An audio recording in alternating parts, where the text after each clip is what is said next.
Donc, bonjour à tous, c'est Baptiste de Ligne Jaune. Aujourd'hui, je me retrouve au Melting Pot à Bressuire. Je suis avec Davy Croquet Crew. Vous allez bien? Très bien. Ça va et toi? Ça va super. Pouvez-vous vous présenter? Massou, du collectif Davy Croquet Crew. Je suis présidente du collectif et on a monté le collectif il y a à peu près il y a 10 ans. C'est notre 10e année cette année. Et voilà, DJ et puis passionné de musique. Du coup, moi c'est Palak, DJ dans le collectif, que j'ai rejoint il y a un peu moins de 10 ans, un peu après le commencement. Et pareil, passionné de musique électronique, de musique en général. Et voilà, passion de la musique pour mixer. C'était parti comme ça. Du coup, vous êtes combien chez Davy Croquet Crew? On est 6 DJ. Ouais. 6 DJ, on a un pote à nous qui fait les vidéos aussi, un autre pote qui fait les graphismes. Au final, je dirais que vraiment l'équipe centrée, on va être une petite dizaine quoi, Ouais, c'est ça. au total. Cette année, c'est les 10 ans du coup de Davy Croquet Crew. Vous avez une belle petite tournée, j'ai vu sur vos réseaux. Pouvez-vous nous parler de l'apéro électro du 16 août? Ouais, carrément. C'est un apéro qu'on fait depuis 3 ans. Là, c'est la 3e année cette année. Et on fait ça au MZ à Thouars, le tiers-lieu, le MZ. Du coup, c'est un apéro électro gratuit et le but, c'était de proposer un événement sur Thouars dans un lieu qui est très sympa. Et en plus, vu que c'est gratuit, ça permet à tout le monde de venir, puis de faire la fête dans ce lieu-là, dans une ancienne cour d'école. Ce qui est plutôt marrant de mixer dans une cour d'école. Comment ça se passe pour organiser une tournée justement avec vous? Vraiment, ça va être du réseau, appeler les personnes pour savoir si on peut obtenir une date. Sachant qu'on a pas mal tourné dans les Deux-Sèvres, on a pu se faire quand même des connaissances, ce qui nous permet après de rééditer des dates qu'on a déjà faites auparavant. Donc c'est surtout comme ça, je pense qu'on fonctionne, Ouais. de bouche à oreille, quoi, vraiment. Voilà. Ouais, les potes qui organisent aussi des festivals, des soirées un peu partout. Et puis ouais, le réseau qu'on fait depuis 10 ans, c'est ça. Et après, c'est assez naturel en général. Il y a des gens qui s'écrivent entre nous, et puis ah bah tiens, vous faites quoi telle date, etc. etc. Puis, et voilà. Comment vous décidez sur qui fait quelle date dans le collectif et qui contacte qui la plupart du temps? Du coup, toi, Max, tu es un peu plus sur la partie, on va dire, gérer les dates, gérer un peu le réseau de l'association et du collectif. Et après, pour les dates, en gros, on a une conversation où Max nous propose plusieurs dates. On se positionne un peu chacun dessus et puis on essaye de s'arranger pour que tous les membres du collectif puissent avoir des dates dans l'année. Et puis voilà, on se répartit sur les dates comme ça, quoi. Et puis là, cette année, ce qui est cool, c'est que là, il y a des dates où on est invité en tant que DJ, comme ce soir au Melting Pot. Et il y a des dates aussi où on organise à côté, on mixe et on organise aussi la soirée, comme à l'apéro électro, comme à Diffart en fin d'année et comme à Bressuire aussi. Et la guinguette. Et la guinguette aussi appartenait dans 19, une semaine. ouais. Du coup là c'est vraiment il y a un mélange de soirées où on est invité pour mixer et des soirées où on organise de A à Z sous notre nom de collectif, quoi. Où on est tous ensemble. Là cette année on va essayer de faire au mieux pour que les dates qu'on organise, il y ait tous les DJ du crew au complet pour les 10 ans justement de faire les grosses soirées des copains quoi, des 10 ans. C'est cool. Du coup, comment avez-vous commencé la musique? Moi, pour ma part, la musique, je l'ai commencé très jeune. C'est mon père en fait qui m'a transmis sa passion de la musique. J'ai commencé par les percussions, ensuite j'ai fait l'école de musique, donc schéma traditionnel. Voilà, piano, guitare. Ensuite, je me suis lancé moi personnellement dans le saxophone avec une formation jazz. Et ensuite, peu de temps après, j'ai rencontré les gars et donc du coup, je suis rentré dans le collectif et j'ai mis un peu le saxophone de côté pour laisser place aux platines et voilà un peu mon parcours musical me concerne. Mais c'est rigolo parce que c'est le seul du collectif à vraiment jouer d'un instrument, je crois. Ouais. Du coup, aux soirées, au début, il ramenait le saxo et il faisait un peu de saxo par-dessus les DJ, c'était super sympa. Ouais, au début, c'était vraiment ça. Ouais. Et puis après, de fil en aiguille, je me suis mis au mix. Les gars m'ont appris à mixer et puis c'était parti, quoi. Et moi, je me suis passionné de musique en créant un site internet où je faisais justement des interviews et des articles de chroniques d'albums, etc. Et en fait, je me suis passionné avec ça. Et de fil en aiguille, j'écoutais beaucoup de musique, tout le temps. Et j'ai rencontré les gars, Jérôme, le plus vieux du collectif, qui lui mixait déjà un peu sur vinyle. Et de fil en aiguille, après, j'ai commencé à acheter des vinyles et à un peu après mixer sur les platines assez naturellement. Voilà. Du coup, comment vous vous êtes rencontrés? Ouais, par échange de potes en fait. Ouais. Ce qui est marrant dans le collectif, c'est que Max, par exemple, lui, il vient de Thouars. Moi, je viens de Parthenay. Il y a des DJ qui viennent aussi de Parthenay, d'autres qui viennent des alentours de Thouars. Pas mal du membre du collectif était sur Bordeaux aussi. Ouais, des Bordelais aussi un peu. Donc ouais, un peu comme ça, de rencontres de pote à pote. La mafia de Sérien. Ouais, voilà, ça. Non, ouais, on s'est tous retrouvés à Bordeaux. En fait, on s'est tous retrouvés à Bordeaux pendant que certains travaillaient là-bas, d'autres en études, etc. Et on traînait un peu dans les mêmes soirées, on a fait soirée ensemble et on s'est tous un peu dit ah ben tu kiffes ça, je kiffe ça, tu kiffes ça, machin. Et puis du coup on s'est revus, on a écouté de la musique et on avait eu une opportunité avec Jérôme de mixer à l'iBoat à Bordeaux en 2015 du coup. Ouais. Et on avait dit oui alors qu'on mixait pas ou peu quoi. On s'est dit vas-y on y va, tant pis, ça va être un bon moment. Et puis à partir de cette date là on a jamais arrêté derrière, c'était trop cool. Quelles sont vos inspirations dans la musique? Moi, mes inspirations, vraiment, comme je disais, j'ai pas mal pratiqué le jazz. Une grosse partie, on va dire, de ma culture musicale. Toute la culture hip-hop, donc le rap et tout ce qui gravite autour, j'aime beaucoup aussi. Et de manière générale, ouais, c'est vraiment la musique en général. Un peu pareil. Non, puis après, ouais, pareil, musique électronique et tout ce qui était black music au sens large, que ça aille de la musique électronique, Détroit, Chicago, etc., au hip-hop, à la soul, au funk, reggae, toutes ces choses-là. Et puis après, quand on était un peu plus vieux, tout ce qui était via les Daft Punk, tout ce qui en découle aussi.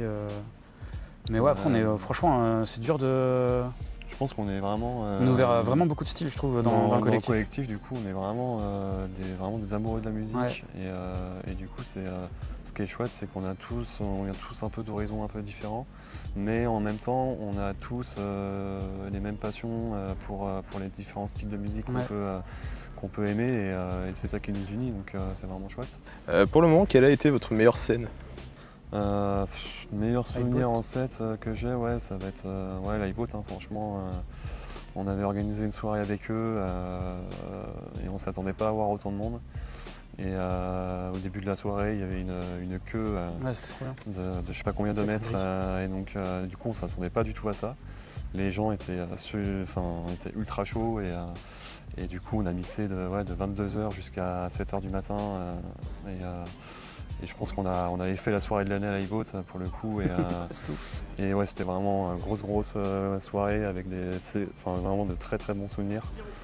Donc je pense que le meilleur souvenir en termes de DJ set, l'iBoat à Bordeaux. Ouais, ça, et je dirais au Fil du Son aussi, on a mixé quelques années sur le camping du Fil du Son.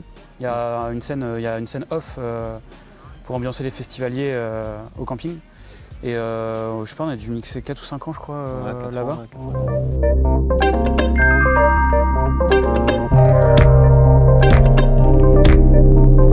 La pluie ne tombe pas, y'a pas d'eau, la neige qui fond là-bas, ça c'est chaud, arrêtons les débats, là c'est chaud, il frappe ici et là, El Niño.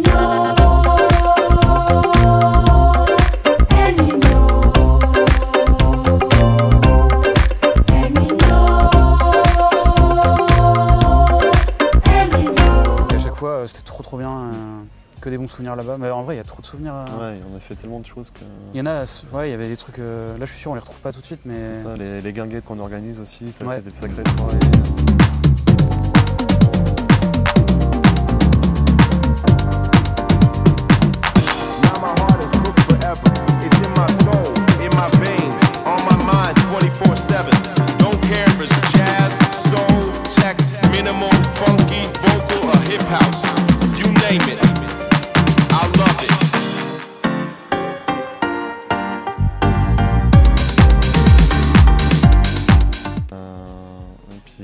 Comme il y avait le côté aussi organisation, t'es un peu fatigué par tout ça. Ouais. Et au final, la fatigue, elle t'apporte un peu l'euphorie. Et cette euphorie-là, c'est des super souvenirs. Quoi. Ouais.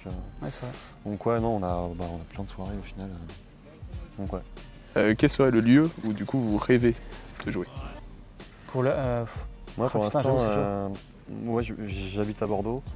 Et c'est vrai qu'il y a un lieu à Bordeaux qui est la place des Quinconces.